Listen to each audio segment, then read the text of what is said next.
Marine Dubois avait toujours cru que le destin avait une façon particulière de changer nos vies quand on s'y attendait le moins.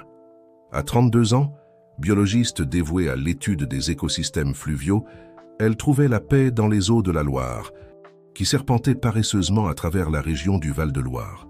Son mari, Pierre Dupont, un photographe de nature de 35 ans, partageait sa passion pour l'environnement, bien qu'il préférât en capturer les beautés à travers l'objectif de son inséparable appareil photo. Ce matin de samedi, le ciel se parait d'un bleu intense, pratiquement sans nuages, promettant une journée parfaite pour l'activité qu'ils aimaient tant, explorer les recoins de la rivière dans leur kayak double. Était un rituel qu'ils maintenaient depuis 5 ans, depuis qu'ils s'étaient rencontrés lors d'un projet de préservation environnementale dans la région. La rivière est différente aujourd'hui, commenta Marine, ajustant son gilet de sauvetage orange, tout en observant les eaux qui coulaient avec plus de force que d'habitude. Les pluies des derniers jours avaient considérablement augmenté le volume de la rivière, créant de petits tourbillons à certains endroits. Pierre, finissant de ranger son équipement photographique dans un sac imperméable, sourit à sa femme. Une raison de plus d'être prudent. Nous pouvons explorer les tronçons plus calmes. Son ton de voix portait cette sérénité que Marine admirait tant, une des nombreuses qualités qui l'avaient fait tomber amoureuse de lui. Le couple commença son voyage sous le regard attentif de Jean, le vétéran instructeur du club local de canoë-kayak. « Restez attentifs aux signes de la rivière », les avertit-il. Connaisseur des pièges que les eaux apparemment tranquilles pouvaient cacher.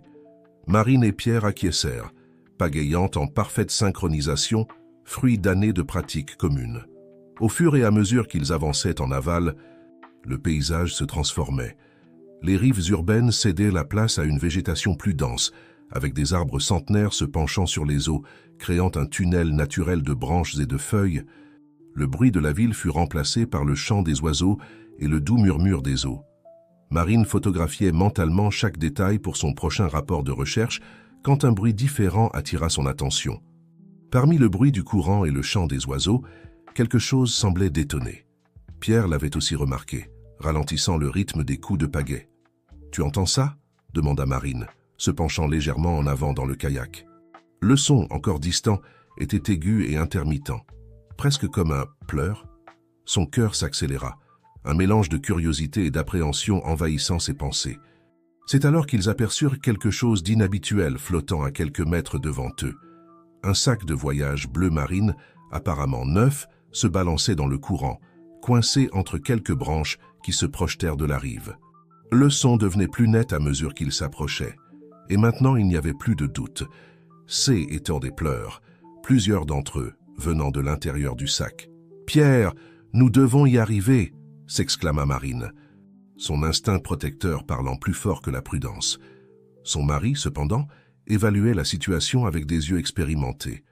Le courant dans cette section était plus fort, et les branches submergées représentaient un réel risque pour le kayak. « Nous devons être stratégiques », répondit-il, calculant déjà le meilleur itinéraire. « Si nous y allons directement, le courant pourrait nous faire chavirer. Nous devons contourner ce virage et utiliser ce banc de sable comme appui. » Pendant qu'ils planifièrent le sauvetage, un autre kayak apparut au tournant de la rivière. À son bord, Anne-Claire et Richard, un couple de médecins qui pratiquaient souvent le canoë-kayak les week-ends, s'approchèrent de la situation. Le destin, une fois de plus, semblait avoir orchestré cette rencontre parfaitement. « Vous avez entendu aussi ?» cria Anne-Claire, sa voix chargée d'inquiétude. Marine acquiesça, et rapidement les 4 kayakistes commencèrent à élaborer un plan de sauvetage. Le temps était crucial, et les pleurs venant du sac semblaient s'affaiblir à chaque minute. Ce qui avait commencé comme une tranquille promenade du samedi était sur le point de se transformer en une mission de sauvetage qui changerait à jamais les vies de Marine et Pierre. La rivière, témoin silencieux de tant d'histoires, se préparait à révéler un autre de ses mystères, tandis que le soleil du matin poursuivait sa course dans le ciel, indifférent au drame qui se déroulait dans ses eaux. L'opération de sauvetage exigeait une précision millimétrique. Pierre et Richard positionnèrent leur kayak stratégiquement, formant un angle qui permettrait à Marine et Anne-Claire d'atteindre le sac sans être emportés par le courant. Le son des chiots, de plus en plus faible, accélérait les cœurs des 4. « Nous allons devoir ancrer les kayaks », suggéra Richard, sortant de son équipement une corde de sécurité. En tant que médecin urgentiste, il était habitué à prendre des décisions rapides dans des situations d'urgence. « Pierre, nous pouvons utiliser ce tronc comme point d'appui. » Marine observait le sac bleu marine se balançant dangereusement entre les branches. Ses années d'expérience sur la rivière lui disaient que la situation était plus complexe qu'il n'y paraissait. Le courant formait un tourbillon traître près des branches, et un faux mouvement pourrait entraîner un accident. Anne-Claire, avec son expérience en pédiatrie, ne pouvait contenir son angoisse. « Les sons deviennent plus faibles. Nous devons agir maintenant. » Sa voix tremblait, mais ses mains restaient fermes sur la pagaie. Avec les kayaks dûment ancrés, Marine et Anne-Claire commencèrent l'approche. Pierre enregistrait tout avec sa caméra étanche, documentant chaque moment de cette opération inhabituelle. L'eau glacée éclaboussait leurs visages, leur rappelant la température que ces petits êtres, à l'intérieur du sac, devaient affronter. « Presque là », chuchota Marine, s'étirant au maximum tandis qu'Anne-Claire tenait fermement sa taille. Les doigts de Marine effleurèrent le tissu trempé du sac une fois, deux fois. À la troisième tentative, elle réussit à saisir une des anses. Le moment suivant sembla se dérouler au ralenti. En tirant le sac, le poids inattendu faillit déséquilibrer le kayak. Richard lança rapidement une autre corde, que Marine saisit habilement, leur permettant de ramener le kayak à une position plus sûre. Finalement, avec le sac à bord, Marine ouvrit la fermeture éclair avec des doigts tremblants. 6 petits chiots, qui ne devaient pas avoir plus de quelques semaines, tremblèrent de froid, entassés les uns sur les autres. Ils étaient de races différentes, ce qui rendait la situation encore plus intrigante. « Nous devons les réchauffer immédiatement », ordonna Anne-Claire, retirant déjà sa veste thermique pour envelopper les chiots. Il y a une clinique vétérinaire à environ 2 km d'ici, près du club de canoë-kayak. Pierre et Richard commencèrent à pagayer pour le retour, maintenant avec une urgence renouvelée. Marine tenait les chiots contre son corps, essayant de leur transmettre de la chaleur, tandis qu'Anne-Claire vérifiait chacun d'eux avec son regard clinique. « Comment quelqu'un peut-il faire une chose pareille ?» se demanda Marine à voix haute, ressentant un mélange de colère et de compassion. Un des chiots, un petit bâtard caramel, ouvrit brièvement les yeux, laissant échapper un gémissement faible qui lui brisa le cœur. Pendant le retour, ils rencontrèrent Jean, l'instructeur, qui activa immédiatement sa radio pour alerter la clinique vétérinaire de l'urgence. La nouvelle du sauvetage commençait à se répandre le long de la rive, attirant des regards curieux et inquiets des habitués du club. « Le docteur Michel vous attend déjà », informa Jean lorsqu'ils arrivèrent au ponton. « C'est le meilleur vétérinaire de la région, spécialiste des cas d'urgence. » Le groupe se divisa rapidement. Anne-Claire et Richard se dirigèrent vers la clinique avec les chiots dans leur voiture, qui était garée près du club, tandis que Marine et Pierre se chargèrent de ranger les équipements et le mystérieux sac bleu, qui pourrait contenir des indices sur les responsables de cet acte. En organisant tout, Marine remarqua quelque chose qui avait échappé pendant le sauvetage, une petite broderie sur le côté du sac, partiellement effacée par l'eau, mais encore lisible. « Auberge du Val enchanté », lut-elle à voix basse, échangeant un regard significatif avec Pierre. Le soleil était déjà haut dans le ciel quand ils montèrent enfin dans leur voiture pour se rendre à la clinique. Ce qui avait commencé comme un sauvetage se transformait en quelque chose de plus grand, une histoire qui devait être investiguée. Marine savait, par son expérience avec la nature, que rien n'arrivait par hasard dans la rivière. Cette rencontre était destinée à révéler bien plus qu'un simple cas isolé d'abandon. « Nous devons découvrir qui est derrière tout ça », dit Pierre en démarrant la voiture. Marine acquiesça, son esprit travaillant déjà sur les connexions possibles. L'auberge du Val enchanté ne serait que le début d'une enquête qui promettait de révéler une intrigue beaucoup plus complexe qu'ils ne pouvaient l'imaginer. La clinique vétérinaire du docteur Michel André était connue dans toute la région pour son approche humanisée.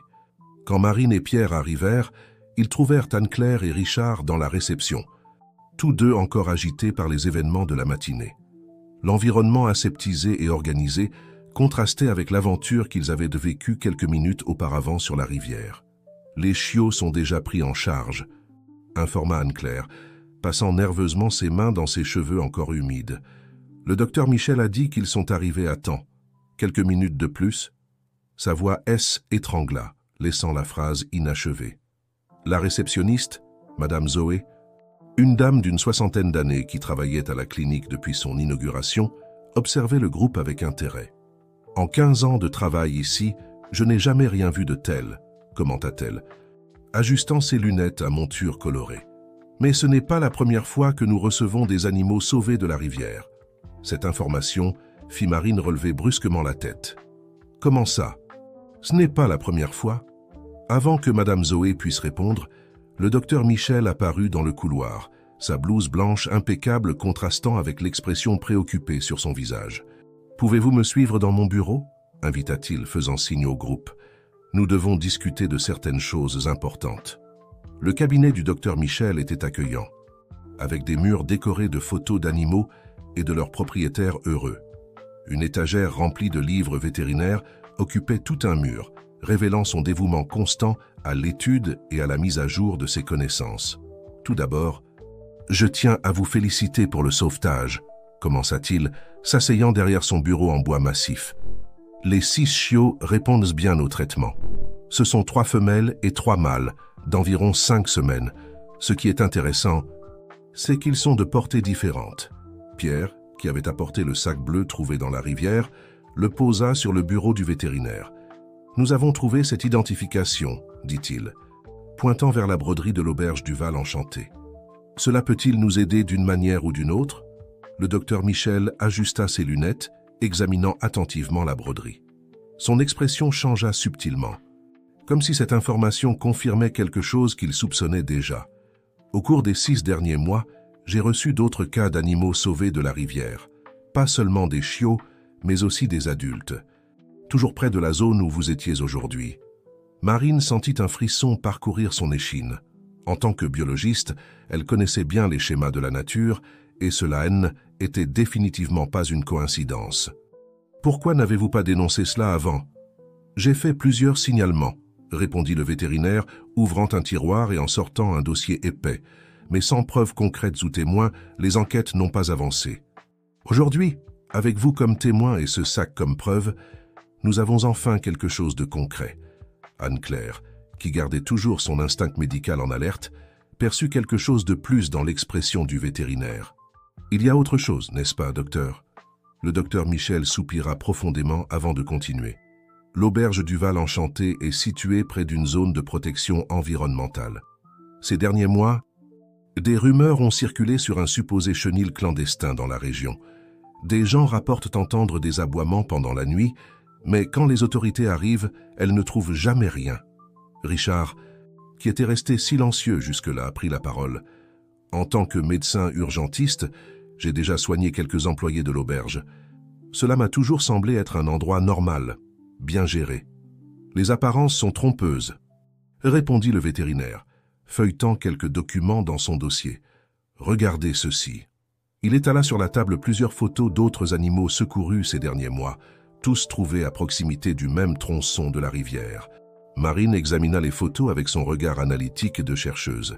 « Il y a un schéma ici, » murmura-t-elle, organisant les images par date et lieu.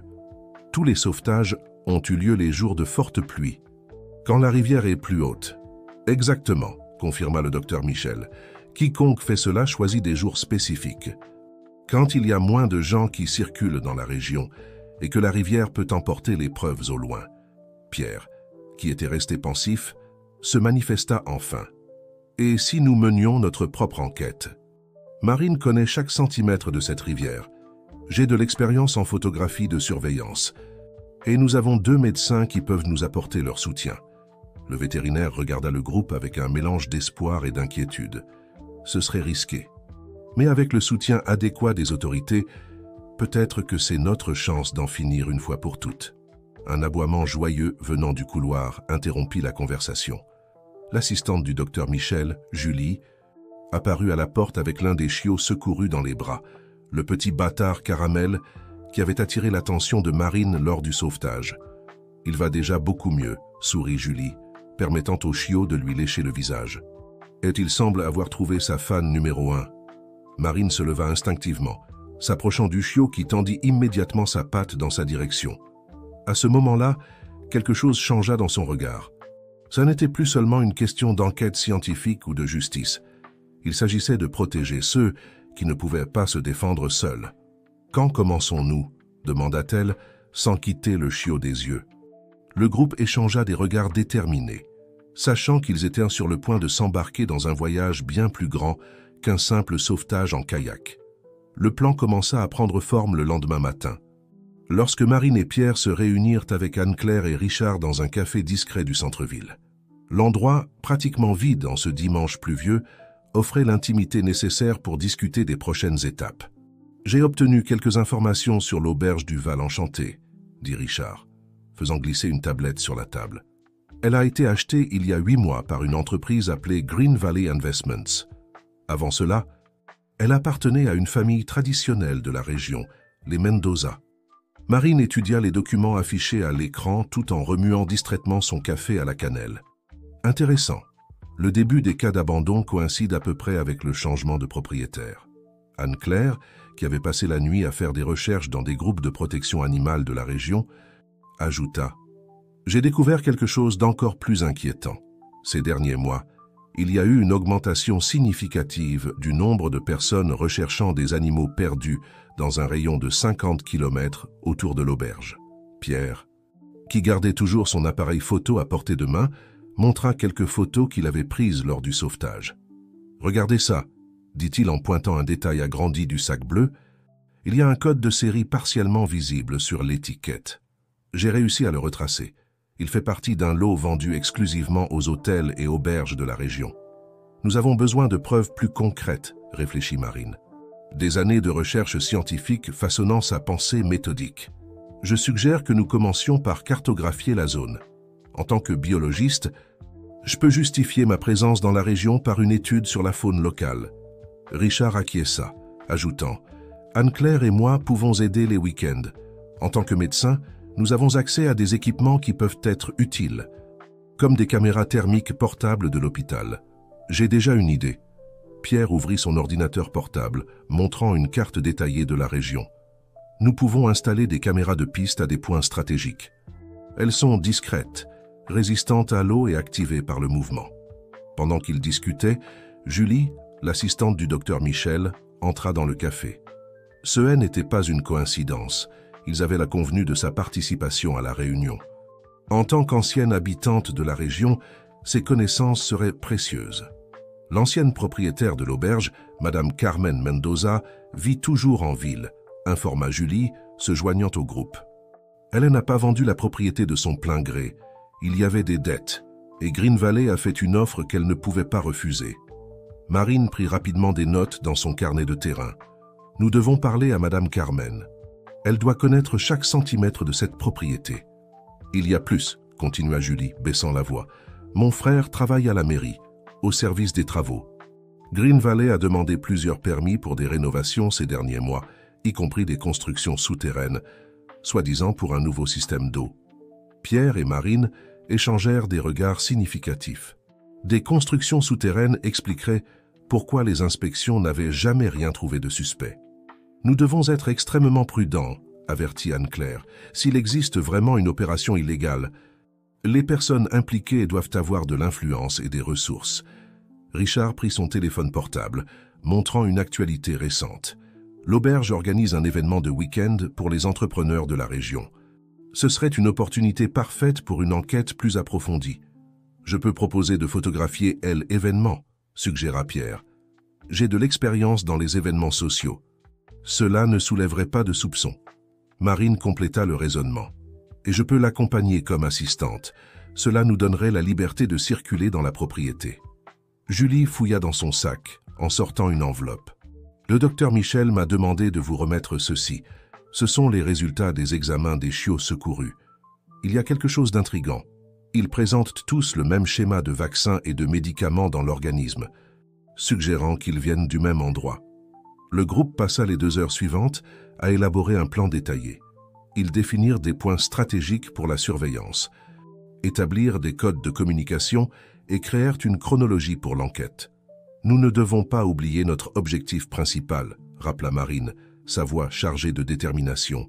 « Il ne s'agit pas seulement de découvrir les responsables, mais aussi d'empêcher que d'autres animaux ne souffrent. » Lorsqu'ils quittèrent le café, la pluie avait fait une trêve et un arc-en-ciel se formait à l'horizon. Ça était comme si la nature leur envoyait un signe d'espoir. Le groupe se sépara avec la certitude qu'ils avaient fait le premier pas dans un voyage qui exigerait du courage, de l'intelligence et, par-dessus tout, de la prudence. Marine et Pierre, en rentrant chez eux, s'arrêtèrent brièvement à la clinique vétérinaire pour rendre visite aux chiots secourus. Le petit bâtard Caramel, maintenant plus fort, les accueillit avec un remuement de queue enthousiaste. C'était un rappel vivant de la raison pour laquelle ils prenèrent des risques dans cette enquête. Le week-end de L, événement à l'auberge du Val Enchanté, arriva plus vite qu'il ne l'avait de prévu. Marine ajustait le col de sa chemise noire, uniforme standard d'assistante photographe, tandis que Pierre vérifiait ses équipements pour la 3e fois. La camionnette qui les transportait montait la route sinueuse menant à la propriété. L'auberge était une construction imposante de style colonial, avec des jardins méticuleusement entretenus et une vue privilégiée sur la vallée. À première vue, rien ne trahissait les soupçons qu'il portait. Plusieurs voitures de luxe occupèrent déjà le parking, indiquant que les invités importants étaient arrivés. « Rappelle-toi » chuchota Pierre, ajustant son appareil photo principal. « Nous devons paraître absolument professionnels. Tu t'occupes des équipements de soutien pendant que je photographie les invités. » Marine acquiesça, portant un sac avec des objectifs et des flashs supplémentaires. En réalité, certains de ces équipements étaient spécialement modifiés. Gracieuseté d'un ami de Richard qui travaillait dans la technologie. De petites caméras camouflées et des capteurs de mouvement discrètement installés enregistreraient bien plus que des sourires et des toasts. Sandra Chen, la nouvelle gérante de l'auberge, vint les accueillir. Était une femme élégante, aux traits asiatiques et au sourire parfaitement étudié. « Bienvenue, vous pouvez commencer par le salon principal où se tiendra la réception. Ensuite, nous aurons des activités dans les jardins. » Tandis que Pierre commençait son travail en photographiant les invités qui arrivaient, Marine observait attentivement les employés. Il y avait quelque chose de mécanique dans leurs mouvements, comme s'ils étaient constamment surveillés. Près de la cuisine, elle remarqua une porte avec un système de sécurité électronique, inhabituel pour une zone de service. « Excusez-moi », une voix âgée attira son attention.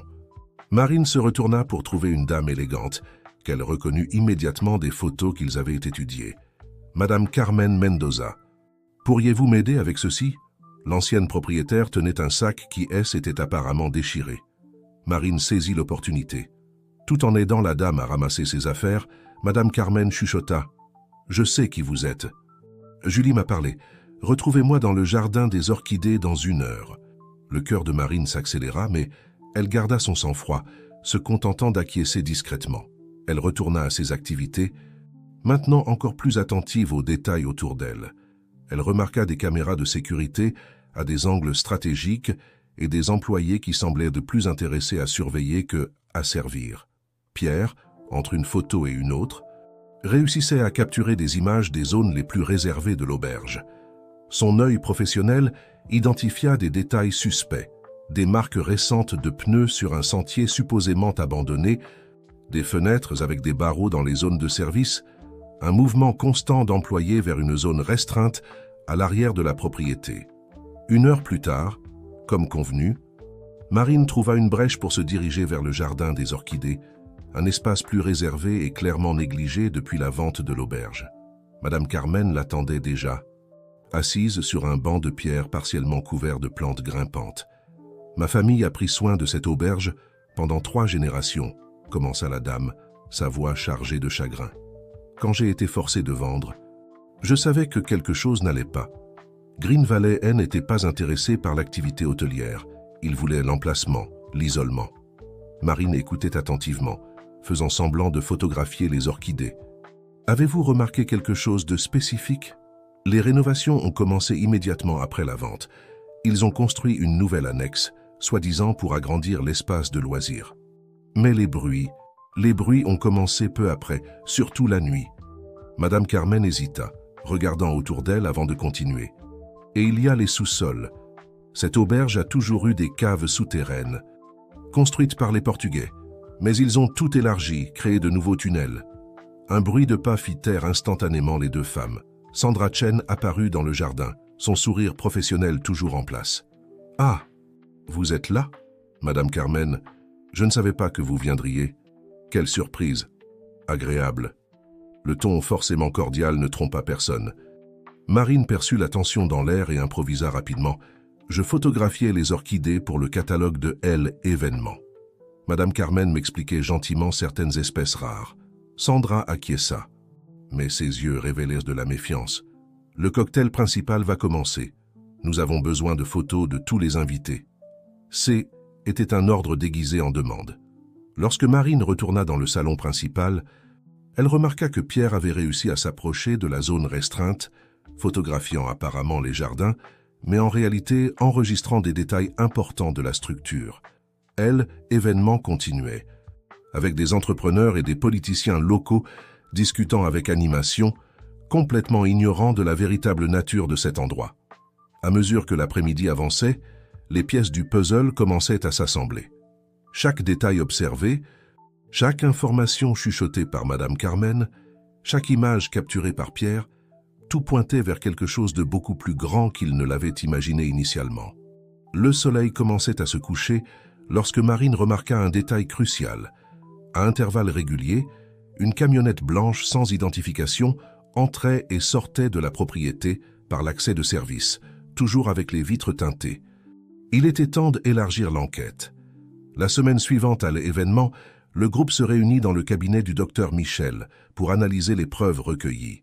Les photos de Pierre, méthodiquement organisées, révélaient un schéma inquiétant de mouvement dans l'auberge.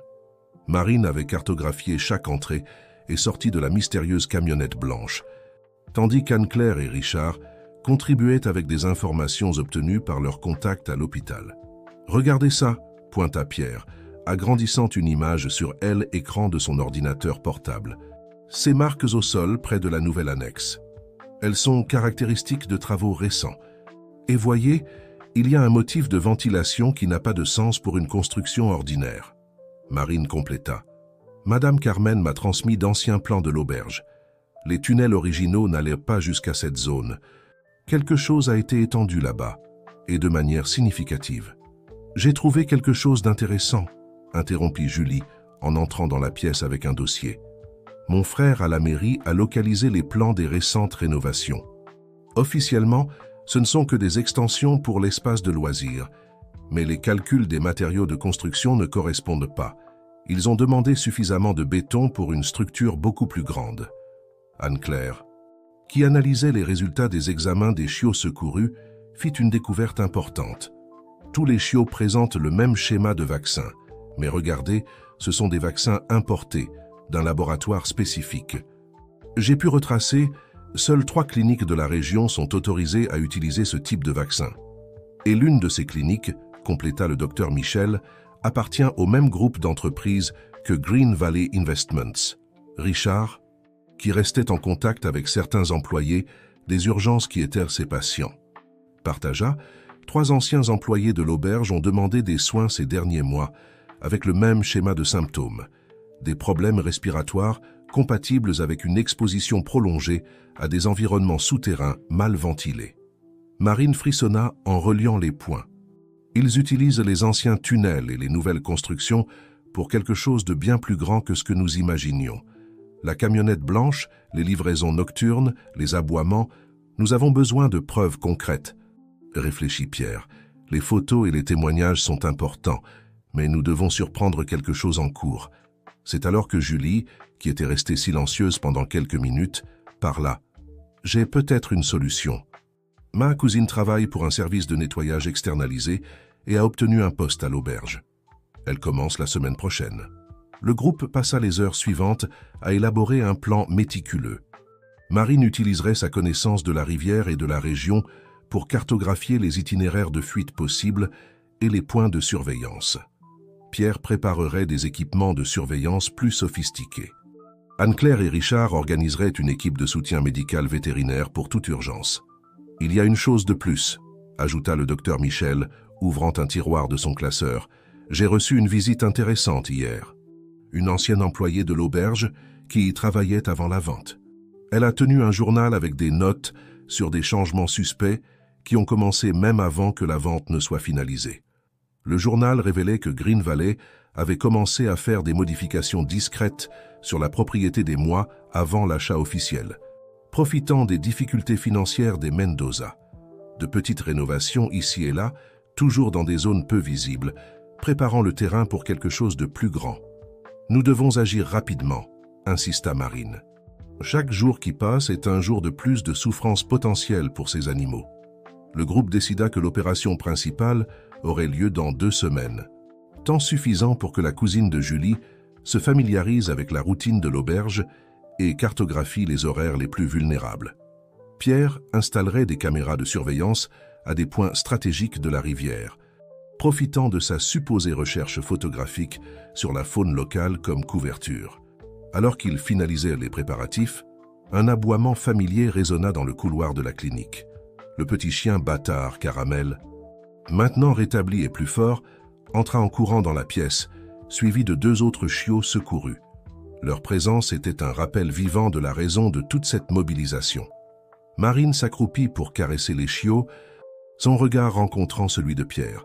Ils n'avaient pas besoin de mots pour exprimer leur détermination.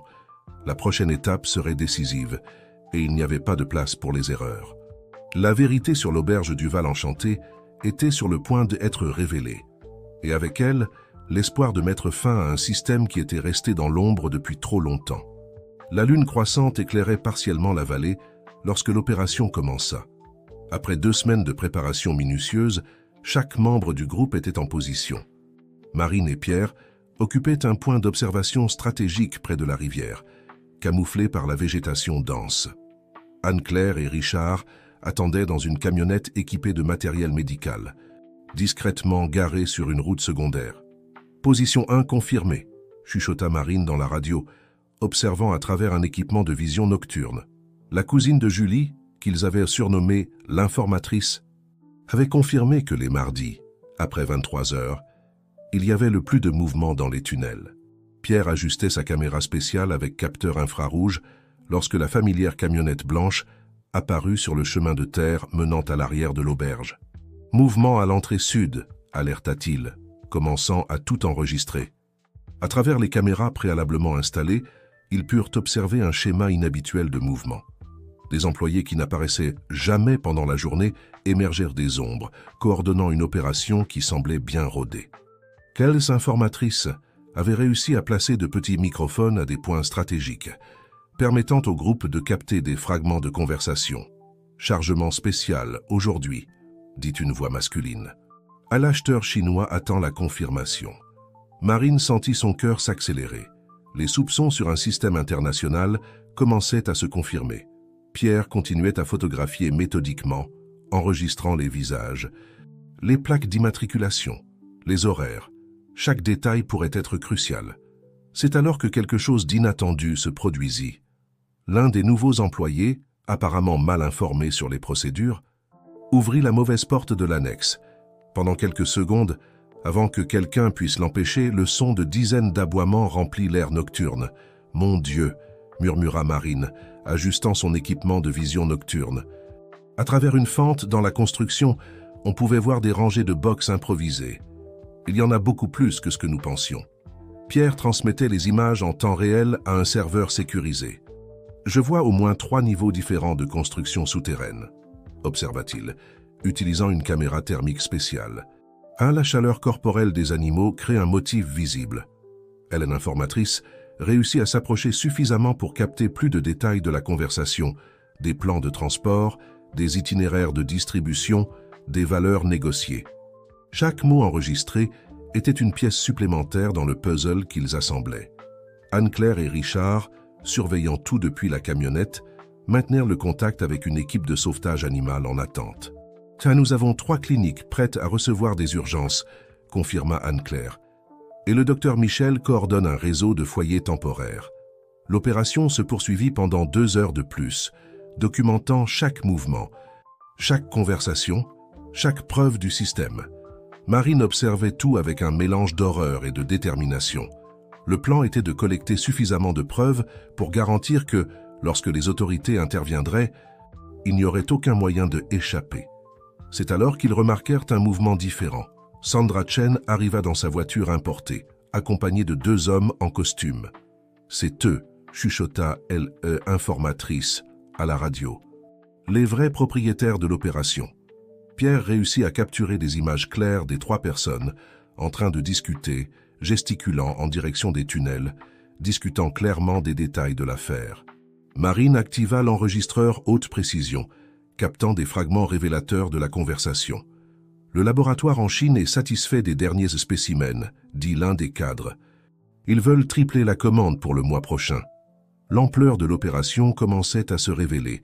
Ce N n'était pas seulement un cas d'abandon d'animaux. CE était un réseau international de trafic, utilisant les tunnels de l'auberge comme centre d'opération pour quelque chose de beaucoup plus grand. Marine sentit une goutte de sueur froide couler le long de son front. Les preuves qu'ils recueillaient étaient beaucoup plus graves que ce qu'ils avaient imaginé initialement. Pierre continuait à photographier méthodiquement, ses mains fermes malgré la tension du moment. « Je pense que nous avons assez, » murmura-t-il après quelques minutes de plus. « Nous devons partir avant que... » Un aboiement aigu coupa l'air, suivi par d'autres. Quelque chose avait agité les animaux dans les tunnels. Sandra Chen et les cadres arrêtèrent leur conversation. Alerte. Pendant un moment, le temps sembla se figer. Marine et Pierre échangèrent des regards tendus. La nuit N n'était pas encore terminée. Et les révélations les plus impactantes étaient sur le point d'émerger des ombres de l'auberge du Val Enchanté. L'aboiement qui brisa le silence de la nuit fut comme le déclencheur d'une réaction en chaîne. Sandra Chen et les cadres se dirigèrent rapidement vers l'intérieur de l'annexe, tandis que les employés couraient dans toutes les directions, dans une tentative désespérée de contenir ce qui se passait dans les niveaux souterrains. Marine et Pierre restèrent immobiles, leur cœur battant la chamade. Chaque seconde était cruciale. Chaque image capturée pourrait être la preuve définitive dont ils avaient besoin. Quelle informatrice s'était stratégiquement positionnée, près d'une sortie de secours, prête à fournir plus de détails. Ils essayèrent de transférer les animaux vers un autre endroit, chuchota l'informatrice dans le communicateur. J'ai entendu quelque chose à propos d'un plan de contingence. Pierre ajusta sa caméra, se concentrant sur le mouvement frénétique autour de l'annexe. Marine, regarde là-bas, pointa-t-il vers une petite porte latérale qui s'ouvrit. Un employé sortit en portant une mallette métallique, regardant nerveusement autour de lui avant de se diriger vers un véhicule garé dans l'ombre. Marine contacta rapidement Anne-Claire et Richard. « Préparez-vous. Je pense que nous devrons agir plus tôt que prévu. » Pendant ce temps, à l'intérieur des tunnels, le chaos s'installait. Les aboiements s'intensifièrent, résonnant à travers la structure souterraine. L'informatrice réussit à s'approcher suffisamment pour capter des fragments de conversation alarmés. « Les sédatifs ne fonctionnent pas !» cria quelqu'un. « Nous devons les évacuer maintenant. » C'est à ce moment que Marine prit une décision risquée. « Pierre, je vais m'approcher. Nous devons voir ce qui se passe là-dedans. »« C'est trop dangereux !» protesta Pierre. Mais il savait déjà qu'il ne pourrait pas la dissuader. Avec des années d'expérience en randonnée et en exploration, Marine se déplaça silencieusement à travers la végétation, s'approchant de l'annexe. À travers une fenêtre basse, elle put entrevoir l'intérieur. Ce qu'elle vit lui retourna l'estomac. Des dizaines de chiens de diverses races et tailles étaient dans des compartiments improvisés. Certains semblaient drogués, d'autres aboyaient sans cesse. Des employés couraient d'un côté à l'autre, essayant de contrôler la situation. Marine activa son communicateur. « Anne, Richard, préparez l'équipe de sauvetage. Nous avons une urgence ici. » À ce moment précis, des sirènes commencèrent à retentir au loin. Quelqu'un avait alerté les autorités. Sandra Chen et les cadres, réalisant que la situation était hors de contrôle, coururent vers leur voiture. « Maintenant, Pierre !» cria Marine. Il activa immédiatement un dispositif qui bloqua électroniquement les portails de l'auberge, empêchant la fuite des principaux suspects. Les heures suivantes furent un tourbillon d'actions. Des policiers, des agents environnementaux et l'équipe de sauvetage envahirent la propriété. Marine et Pierre, avec Anne-Claire et Richard, coordonnèrent le sauvetage des animaux, fournissant des soins médicaux immédiats et documentant chaque preuve trouvée. L'aube apporta avec elle la véritable ampleur de l'opération criminelle. Plus de 200 chiens furent secourus, beaucoup d'entre eux de races rares ou avec des modifications génétiques spécifiques. Les documents saisis révélèrent un réseau international de trafic d'animaux, impliquant des laboratoires clandestins et des acheteurs de plusieurs pays. Sandra Chen, les cadres et divers employés furent arrêtés. Elle, informatrice, dont l'identité fut préservée, fournit des témoignages cruciaux qui aidèrent à démêler toute la structure de l'organisation. Quelques jours plus tard, lors d'une conférence de presse, Marine, encore visiblement émue, s'adressa aux journalistes. « Ce que nous avons découvert va bien au-delà d'un cas isolé d'abandon. Était une opération sophistiquée de cruauté envers les animaux et de trafic international. Mais aujourd'hui, grâce aux efforts conjoints de nombreuses personnes courageuses, nous pouvons dire que ces animaux sont en sécurité. » Pierre, à ses côtés, ajouta « Les images et les preuves que nous avons recueillies seront essentielles pour garantir que les responsables soient dûment punis. Mais notre travail ne s'arrête pas là. Il y a encore beaucoup d'animaux qui ont besoin de foyers et de soins. » Dans les mois qui suivirent, l'histoire de l'auberge du Val Enchanté connut une répercussion nationale et internationale. L'affaire devint un tournant dans la lutte contre le trafic d'animaux, inspirant des changements dans la législation et une augmentation de la surveillance des zones reculées. Marine et Pierre, désormais reconnus comme des héros locaux, décidèrent de fonder une ONG dédiée au sauvetage et à la protection des animaux. Anne-Claire et Richard se joignirent à la cause, offrant leurs connaissances médicales pour créer un centre de réhabilitation pour les animaux secourus. Le petit bâtard Caramel, qui avait été le premier signe de tout ce périple, fut adopté par Marine et Pierre. Ils l'appelèrent Vaillant. Un rappel constant du courage nécessaire pour affronter l'injustice. L'auberge du Val Enchanté, autrefois symbole de sombres secrets, fut transformée en un sanctuaire animalier, un lieu d'espoir et de rétablissement. Les tunnels qui abritaient autrefois la souffrance étaient maintenant utilisés pour des études de comportement animal et des programmes éducatifs. Alors que le soleil se couchait sur la vallée, Marine observait les animaux secourus jouant librement dans les jardins rénovés de l'ancienne auberge. Vaillant, à ses côtés, remuait joyeusement la queue. Elle sourit, sachant que, bien qu'il y ait encore beaucoup de travail à faire, ce n'était que le début d'une nouvelle ère de compassion et de justice pour les animaux. La fin, pensa Marine. Non, ce n'est que le début d'une histoire bien plus grande. Tandis que le crépuscule enveloppait la vallée, Marine et Pierre se tenaient côte à côte, contemplant le paysage transformé. L'ancienne auberge du Val Enchanté, autrefois centre d'opération d'un réseau criminel, était maintenant un phare d'espoir pour les animaux maltraités et abandonnés. Les mois qui suivirent le démantèlement du réseau de trafic furent intenses. L'affaire avait attiré l'attention internationale, mettant en lumière non seulement les horreurs du trafic d'animaux, mais aussi la détermination et le courage de ceux qui luttaient contre. Marine, en tant que biologiste, se concentra sur la réhabilitation des écosystèmes locaux qui avaient été perturbés par les activités illégales. Elle travaillait en étroite collaboration avec des experts en conservation pour s'assurer que la transformation de l'auberge en sanctuaire animalier respectait l'équilibre naturel de la région. Pierre, quant à lui, utilisa ses talents de photographe pour documenter le processus de guérison des animaux rescapés. Ces images puissantes, capturant le voyage des animaux de la souffrance à la liberté, devinrent virales, sensibilisant le public à la cause de la protection animale. Anne-Claire et Richard, forts de leur expertise médicale, mirent en place un programme de soins vétérinaires de pointe au sein du sanctuaire. Ils formèrent une équipe de vétérinaires et d'assistants dévoués, capables de traiter les cas les plus complexes, résultant des expériences menées dans les laboratoires clandestins. L'ONG fondée par le groupe, baptisée « Nouveau Départ », devint rapidement un modèle dans le domaine de la protection animale. Il ne se contentait pas de sauver et de soigner les animaux, il travaillait activement à changer les mentalités et les lois. Un an après le démantèlement du réseau, Marine fut invitée à prononcer un discours devant l'Assemblée nationale.